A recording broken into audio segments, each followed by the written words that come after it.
both in the projects and within just the world. Your time at Infoneo is very interesting. People on YouTube and Instagram will say anything to get views. At the end, you're working with people, so don't be stale. Actually, can you share some insights, Kritika, on like good end-to-end project delivery in the context of People don't pay a lot of attention to it, but I think that is the most important right, part right. in any job.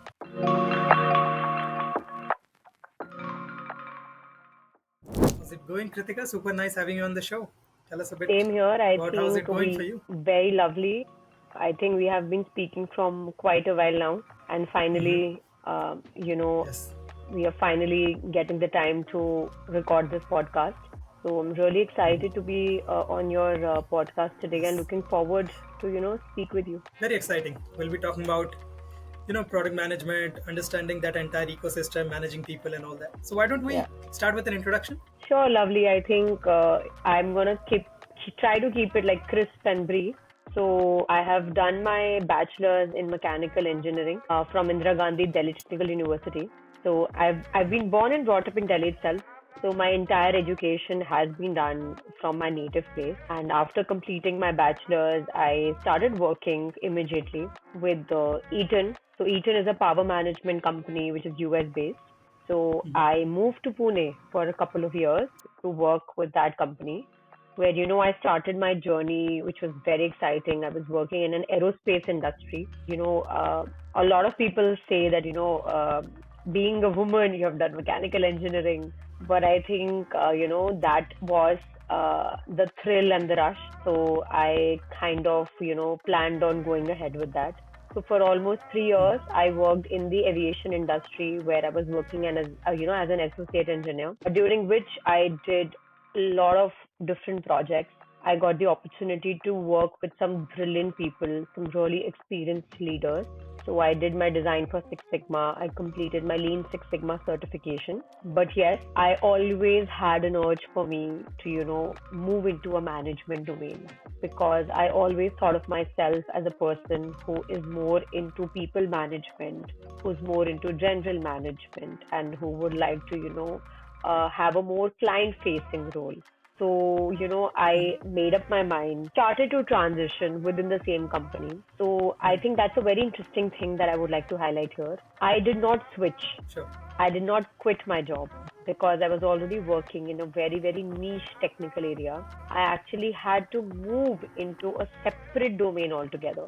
So I think I would say that was something smart that I did. That I did not directly jump into a new area altogether where people might not know Right. me and they might not support me. So I did my PMP also, which is a project management professional certification after completing 3 years in my career. And I got the opportunity to move into center of excellence area, which I actually, dreamt of. That was what I was aspiring for. So I got the opportunity and I got promoted as a project leader into the center of excellence domain, where I got the opportunity to work directly with the stakeholders of the company. So primarily who were working in the UK, in the US, China, Japan, Indonesia, Europe. So, I was working with stakeholders across the globe, across different time zones.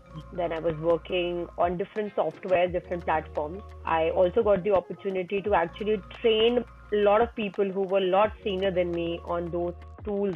And, I was able to guide and mentor team members of my own team to go for certifications, how we can actually remove the manual processes Right. and move towards automation. So that is something which I really focused on in those 5 years of my career with Eaton. That was, management, automation, which was like a key thing, developing my technical skills, but at the same time, developing my people management skills, which a lot of technical people don't really focus on because they are from a core Right. technical domain. But when you move up the hierarchy, that becomes really, really essential for you as a person. So then I Interesting. switched my job, which was, not an easy decision for me because I was going through a different phase of my life in my personal life. So I had to, settle in Delhi. So during COVID, I had already come back. I was working remotely here. but I had to settle in Delhi. Mhm. So I switched my job and I got the opportunity to work with Paytm. So I was working with Paytm Mhm. in their soundbox devices division. So I have seen transitions in Paytm as well, how the soundbox transformed from a 2G to a 4G device, and a lot of features. So again, a good experience for me. So I worked with them for almost a year. And then now currently I'm working with a startup, not a startup anymore, I would say, already crossed that path. But the company is Infoneo Technologies. Right. It's again a Delhi NCR based company. It's an Indian company. So where I'm working as an assistant vice president of the delivery segment. I joined them last year as a senior project manager, but now I have moved up the ladder, I would say. So where I am the AVP delivery and I am looking at all the deliverables of all our clients holistically. I'm also personally managing a lot of projects in parallel, so running a team of almost 30 to 40 people, I would say, working across different projects, different domains. I'm also looking at, client retention, client acquisition, also looking at a lot of pre-sales work. So pre-sales plus, I would say, what happens in pre-sales, then you execute the project, and then, when you deliver it. So I am Right. holistically looking at a lot of things in the company currently. I'm also, doing my MBA from IIM Koikode in parallel, which is just about to end now. I started it around 2 years back, and I'm really Mhm. happy that I've tried to manage like both work and everything. So I Right. did both of my masters executive only. So my MTech was also executive from BITS Pilani that I did while I was in Eaton, and my MBA is also executive, which is from IIM Kozhikode, which also like I'm doing while I'm working. So that is something about my journey so far. I would say goods ups, few downs. Very comprehensive. Yeah. Yeah, so that's about it. I'm trying to, learn every day. I interact with a lot of great people every day. So I think that's the journey all about, where, I'm trying to uh, Mhm. build my career, bit by bit, putting rock by rock Right. of how, I can construct it, pave my own path in my life. And yes, Mhm. I keep trying, learning new things, reading, and, making some extra initiative towards my Yes. skills and, how I can grow in the future further. Very interesting. In terms of so going from core engineering to entering this world of project management, people, product, this side of things, will you say the background helped, gave you an edge in some way? Yeah, it always. So I'll be very honest, your Mhm. education and your skill set never goes waste. See, a lot of people feel that, we did civil engineering and now we are working in this. I mean, we are not using it, but you don't know you're still using it. You're always using a skill set somewhere or the other. I have not done engineering in IT. I'm managing a team of IT people of almost 40, right? But I know that my work that I have done in Paytm, the work I have done in Eaton, and also, basic understanding of things which I learned in my engineering, that always stays with you. Right. And you always use it somewhere. I would not say that 100% is being used, that is never the case. You will never use your education 100% if you are transitioning. If you are a developer and you Right. have worked in a computer science or IT domain, then definitely your education will always be used in your development domain. But if you're moving into a management domain, your education will never go waste. Your technical skill set will always be used when you're managing people, because if you don't know the technicality behind things and that people are managing, whom you are, Sure. managing with, they will not take you that seriously as well. That's what I feel. So Makes it sense. always That helps makes you. sense. It's kind of a counter opinion. We generally don't hear this. We always hear, Yeah. like degrees are kind of a waste of time, especially No, on no, the newer never. section of I'm YouTube. a It's kind of the full. thing. See, people on YouTube and Instagram will say anything to get views and PR. Okay. I'm not against Very much. anybody, but I strongly feel that your education is something which will never betray you in life. People might, your education and your degrees will not. So never say that they are only That's a great. piece of Yeah, paper. very interesting. Now we'll get more into PMP, which is something very interesting for me to learn more about as well. Tell us about it for people who might not know. Sure. So I'll start with maybe the prerequisites. So I gave my Sure. exam in 2020 December. So primarily you need to have minimum 3 years of work experience in order to sit for the exam. And what I did was, before I completed my 3 years, I started my training in PMP. So you have to basically, collect certain PDUs, which are the units which you should have when you're actually writing the application, right? And coming from a non-management domain, I thought that that was essential for me. There I take maybe some live classes course, which is readily available on Simply Learn, Coursera, Udemy, Knowledge Heart, a lot of online domains with whom you can register. So I started taking these weekend online classes, which were live with a live instructor. I completed my course over like a month or so, I would say, before I completed 3 years in my career. So I always plan everything, Brad. So I always try to plan everything in my journey that, this is a prerequisite. So let's just close it so that you're ready for the next step when the time is right. Right. So you can complete your preparation with online classes, online instructors, because that will also help you prepare well for the exam, because their presentations and their course material is very, very comprehensive. So you can refer to that in a very, very easy way. So I did that. So 3 years is like a prerequisite. So once you complete your 3 years, then you're eligible to write the exam. So that is something which you need to keep in mind. And after that, you need to fill out an application. PMI is the organization who provides the PMP Yeah, I've certification heard to of you.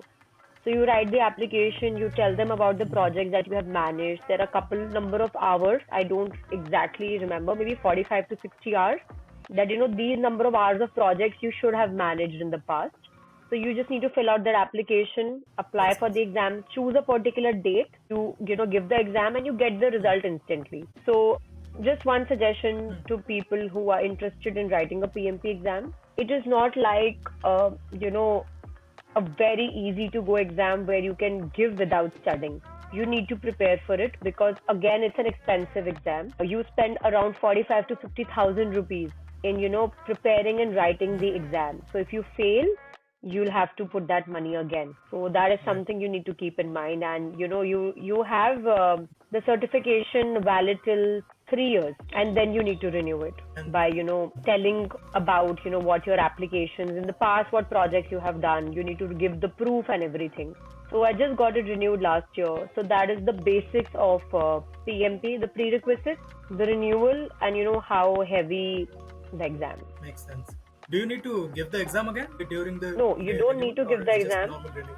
No, no, no. It's a normal renewal where you need to fill out certain Makes sense. details of your, past learnings that you have done. So basically, they're looking that in the last 3 years, have you actually used the knowledge or not? Or was it Makes again sense. just a piece of paper for Yeah, you? So that is something which they're that's great. looking So for. yeah, the idea that I get is it's like a more credible format of like a degree, because it's more credible. You're actually using the information and you have to show that to them. And even before that, you're preparing. So it's like a much better degree in a way, you can say. See, I would not Very say a interesting. degree. See, at the end of the day, there is a big difference between a degree and a certification. So, PMP is a Sure. certification. I will not be able to compare it with a degree, right? Because when you're actually applying for a degree, you attend a college, you have so many courses, you need to give multiple exams, you are a part of co curricular activities. So, this is a certification, but again, it holds a lot of value in the industry, I would say. People nowadays are Right. looking Right. for project or program managers who are PMP certified. So if somebody is actually looking to move into a project management domain, then I strongly feel that they should consider a PMP certification somewhere in the future, if not immediately. Right. That's a great thing, and it makes sense because with time there's just so much competition in every field. So even to showcase that you're credible, it's a very good thing. Exactly, exactly. Makes sense. Can you share some insights, Kritika, on like good end-to-end project delivery in the context of project management? Sure. So see, there are different types of projects. Your projects can be short, Yes. your projects can be long also, right? So currently I am managing, so I'll give you one example. Invest India is one of our clients where I have been working with them from last 1.5 years, almost 1.5 years now. So their entire IT is being handled by our team, and I have been managing their project since it came to us since last year. So again, it's all milestone based, where we have different deliverables planned. I personally follow an agile methodology where, we have sprint planning in place. We have daily scrum meetings. We have retrospectives. We have, planning meetings throughout the week of how we are actually planning to deliver that particular deliverable to the client. So we plan deliverables in sprints, where our sprint is like 2 weeks, and in those 2 weeks, what all we are planning to achieve and whatever is achievable. We plan everything in those for those 2 weeks in advance. We have regular meetings with our clients, our stakeholders, of what their expectations are, what the timelines are with respect to their expectations and the deliverables which they want to achieve. So that is a complete cycle that we follow when we talk about project management.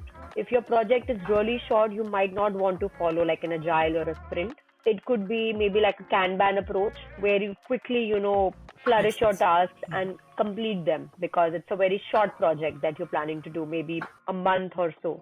But if your project is long, maybe like a year or like 2 or maybe 6 months, then I think an agile methodology is the best way to approach because clients always have changing requirements.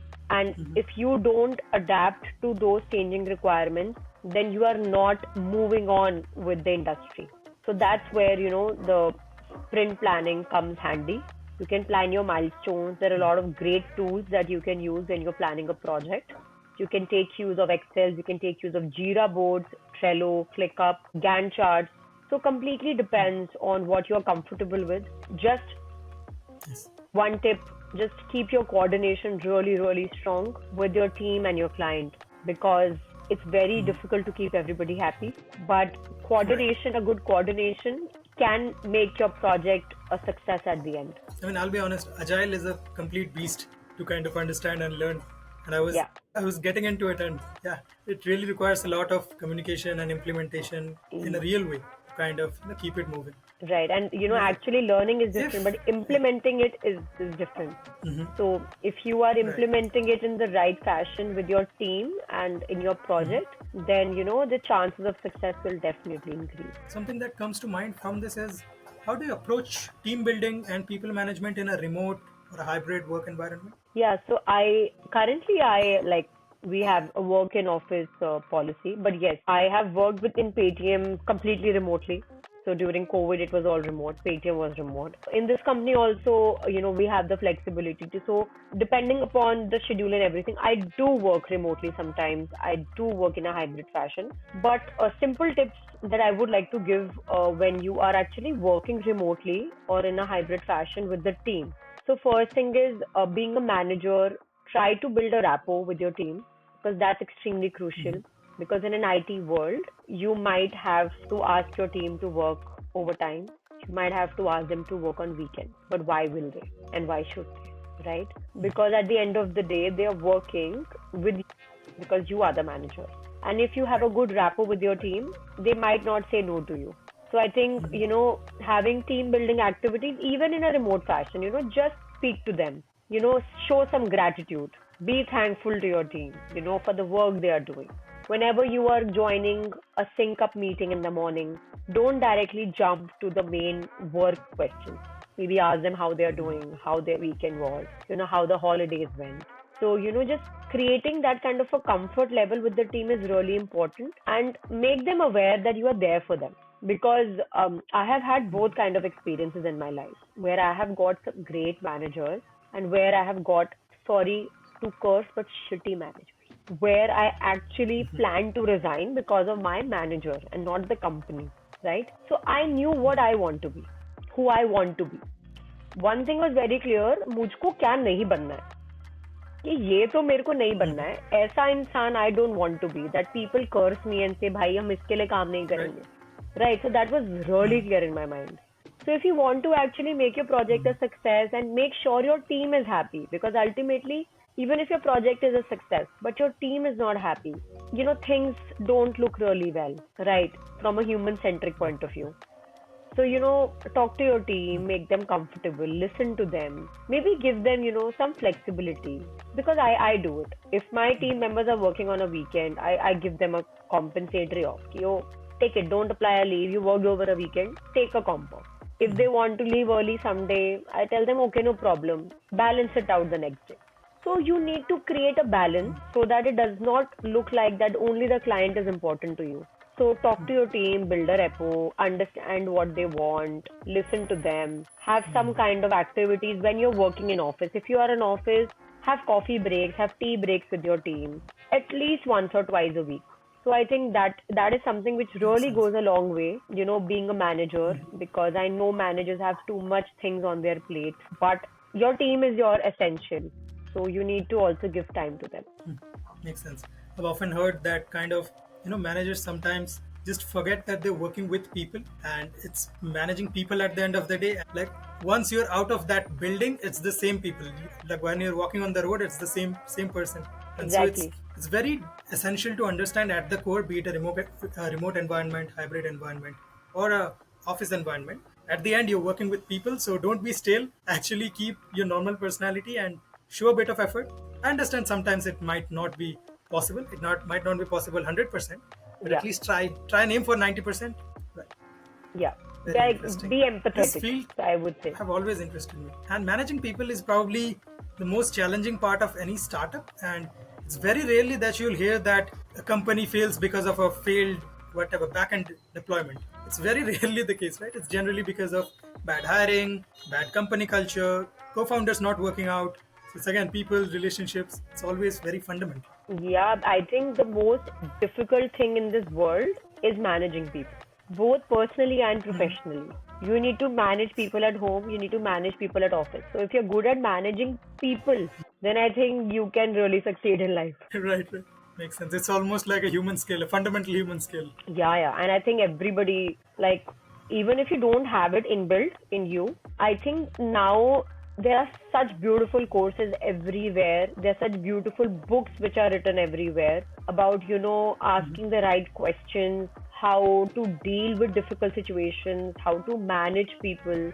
So I think it's very intriguing. So it's very important to, Yes. work on those communication skills, those soft skills as well, where you know how to actually manage your team, how to even talk to them. People don't pay a lot of attention to it, but I think that is the most important Right, part right. in any job. In terms of this, you can actually tell me a bit about, if you had to give some level of a comprehensive advice as to how people can switch careers or maybe start their career in this, in Yeah. people management, being a project manager, how to have a successful career in this. You can talk about resources, talk about approaches, whatever comes to you. Most definitely. So see, if you're coming from a core technical background and you want to move into a management domain, see, there are two ways to go about it. One is you go for higher education, which most people actually do. They opt for an Yes. MBA. They, go to a regular college and then they switch their job, where Right. they get hired very, very easily. They start consulting, they start in management domain. So that is one approach that people actually take, whether it's executive Right. MBA or a full-time MBA. So I personally did not do a full-time MBA primarily because I was already in that position of my life, touchwood, where my salary was already there where MBA students get their start. So for me, it did not really make sense because I had to again start from, maybe around the same salary and then also stop working in between for Right. 2 years and go for a full time MBA. So I was not really getting that push, I will be very honest, for myself. I was not really ready to, leave my And it makes job sense and for go you. to college Yeah. again full time. So personal, it's all personal suggestions and personal experiences. Second thing is you can always look for opportunities within your current company. So that is something which most people miss out on. They think that Very true. going for higher education and switching is the only option. But I strongly recommend that you speak with your manager, you let them know of what your long term goal is. You speak with parallel managers also within your own company and see if there are any opportunities for you which you are looking for. Maybe take step assignments, parallel assignments, where Right. you can actually add Right. value and see if it's actually the role that you want to do. Because a lot of people have a Right. bubble that let's go into management, but maybe something you are not suitable for because you have never handled it. Surely. But it's a bubble in your mind because everybody is going into management, so even I want to go into management. So my suggestion is you try to do parallel or step assignments within your own company. Speak to your manager and see if there are any other opportunities available within the company, and then maybe look for certain certifications or courses that will help you upskill.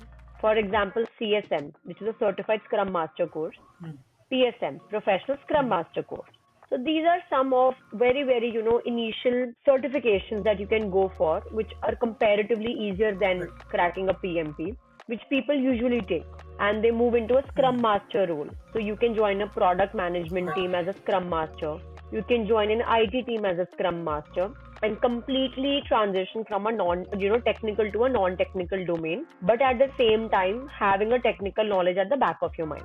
So I think these are a few ways through which you That's can great. plan to That makes sense. transition. Either go for higher education or plan a smart way of transitioning within your own company and then maybe make a switch if you get a better opportunity. In terms of addressing the elephant in the room, how are you seeing AI adoption in this? AI adoption within the projects or AI adoption when Yes. you're actually In the transitioning field, and you want to prepare? both in the projects and within just the world of management, are you seeing a lot of new AI things? See, AI is everywhere, I would say. And Brad, I'm happy to say I use AI for every scenario. I'm Same. actually saving a lot of time because see, AI is not making you a slave, but you have to know how to use it smartly. You need to make use of your time, right? If I am just spending my entire day writing 30 emails and I am doing the rest of my work after coming home, that means I'm Right. not making most of the resources that I have, right?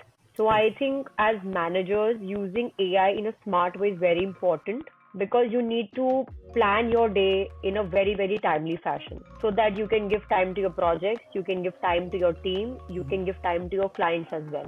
So I personally use AI daily basis, whether I have to, maybe transcript something or maybe I have some, minutes of the meeting which are just scattered and I just dump it out, Right. just put it out in a very beautiful fashion for me and it does it. So at the end of the day, it's making things easy for me, right? And I am able to Yes. give time to more important things which actually require my time. So I think if you use AI in the right way, you can actually do wonders. I urge my team also, who are Okay. developers, that use AI wherever possible. Make use of AI even when you're coding. If you're getting something from, Chat GPT or some open AI tools, then please take that out and, work on that rather than spending 8 hours of your time in doing something which is already available online. So I think Yes. it's extremely crucial that you use AI in the right way. Right, right. It's been a major unlock. I mean, even with the software that we are using, Riverside, like after we click on after we stop recording and after I leave the session, it transcribes the entire thing and uses AI to create like magic clips, as it says, which is basically the AI understands which part can be interesting and cuts it up. See, if you had to do it That's just been manually, it so would have taken helpful. you days. I probably wouldn't have done it. Yeah, you would have been Yeah. lazy that okay, leave it. Totally. Very interesting. Your time at Infoneo is very interesting because there's this B2G angle, which is something a Yeah, lot of us don't think about, which is a lot of the government projects are being worked out on by other agencies. And they are agencies inside India. They are just like any other agencies, but it's a B2G model. It's yeah. often not thought about often. So can you like give us a glimpse of that? Yeah, so, at our company where I'm working currently, we have handled a lot of projects for the ministry. So it works through a bidding process, I'll be honest. So we have a proper team who bids for these projects on the GEM portal. So again, GEM portal was launched a couple of years back where, things are very transparent, where tenders are being rolled out and everybody can bid for that particular tender. If you are qualifying the pre-qualification criteria, you move to a technical presentation. Then, we go and close the technical presentation and then comes the financial. So whoever bids the lowest for that particular project, but obviously after clearing the technical, you need to be Right. technically qualified as well to, go to the financial round. So that person takes the project. So we are working with a lot of government agencies, I would say, where we are managing their IT projects. We have worked with Startup India, we have worked with IIG, Invest India, Hindustan Aeronautics Limited, Bell, Gale Gas, Oil India, Indian Oil. ONGC, everybody has a requirement for IT and marketing, and that's what the company specializes in. So the company works end-to-end IT services, digital transformation, artificial intelligence, machine learning, data analytics, web analytics, digital marketing, SEO, research, video editing, digital designing. So it's like we have everything in house, which is the plus point. That is why we are able to deliver these kind of projects, I would say. And after working so many years in the B2G industry, you actually develop a kind of a credibility where the government agencies also start showing the confidence in you, and they start rolling out certain projects, that you, because they have the confidence in you that you can do it. So I think that has been a very humbling experience for me working here. And I'm also working with the vision of my founders of how we can grow the company further, take it to further greater heights, and bring in better clients, bring in better sales, expand our team. So we're also working on a lot of international projects. So how we can grow at a global level eventually. So that is Right. a vision Right. that we have to become a big technical company where we are providing great technical solutions to our clients, and expanding our team, both domestic and international. It must be very amazing getting word of mouth from the government level. That must be great. It is, trust me, it is, because through the word of mouth only we get a lot of projects from other agencies, from other government agencies, I would say, because That's the great. team is working in a very, very smart way, I would say. And working with such great minds is always good, because you also learn a lot of things when you're working with great people. Towards the end, to wrap up our conversation, take us to the days of Center of Excellence at Eaton. And if you can give us like some anecdote, some insight that's always, close to your heart that you kind of get inspired by or learn from till now. See, I have always been inspired by the people actually working at Eaton. So the people there have always inspired me. I have worked in two different teams, and I've learned so much from the people and my managers there, that I've always kept the learnings in my mind. So even when I was maybe struggling with something, I never got to hear from them that you don't know this, or you तुमको नहीं आता है ये तो तुम मत करो, ऐसा कभी नहीं उन्होंने बोला. Like they have always been so supportive, and everything. And even when I was actually transitioning to Center of Excellence, I remember the kind of support I got. Because usually when you leave one team and go to the other team, the manager might be resistant. That Right, right. don't leave my team, because I'll be losing one person. Good or bad, doesn't matter. But then, I went to the Center of Excellence team. Again, beautiful management I had. I had wonderful managers in that team. And I was working with primarily senior data analysts in that team, where we used to get chunk of data from everywhere across Eaton projects, which were like billion-dollar projects. I would say billion-dollar projects, and the entire data used to come to us, and we used to do data analysis of that data, and we used to provide that data to our stakeholders. So we had different sort of projects. We had different requirements from the stakeholders again, and across different countries. So every country has their way of working. Indians work in a different Right. way. Americans work in a different way. Chinese work in a different way. So I also got to adapt and got to learn, how they function, and I adopted Any interesting when they differences joined the that you can meeting. tell us? So I used to work with the Chinese people. Okay. Now, obviously, the time zones are different. They wrap up early. So, I used to go in early for Right. their meeting. And when I used to work with Chinese people, I understood one thing, that you really need to spend time in explaining things to them. You tell one thing to maybe an American, they'll understand in one shot, verbally also. But to a Chinese person, you need to have patience. You really need to sit with them. You need to demonstrate how this is going to happen, and you need to speak slowly with them. So when I went into the meetings, maybe one or two times, I was talking in my normal pace, which is like, medium to fast, and I was, going through the instances, but they actually had the questions in their mind and they were not getting solved. Then I realized that, maybe I am doing something wrong. I need to adopt to how they think and how they function. So I, started writing out things for them. I started creating flowcharts for them. I started, going into detail and speaking really slowly with them. so that they don't have to, repeat their questions again for me. And their questions are resolved. So Makes maybe with an sense. American, I had to spend like 15 minutes, and with them, I had to spend like 45 minutes. So that is the drastic transition that I saw.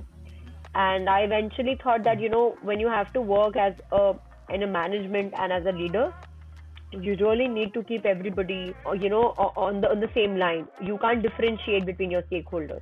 So that was Right. one big Right. learning that I had when I was working in the center of excellence domain. Working with senior leaders also who were maybe like 25 years older than me. They were like 55, 60 years of age. And Eaton May, we don't speak with sir or ma'am. The culture was first name basis only. So even if the person is 60 years old and the name is Sam, you call them Sam. You don't call him sir. There is no sir or ma'am concept there.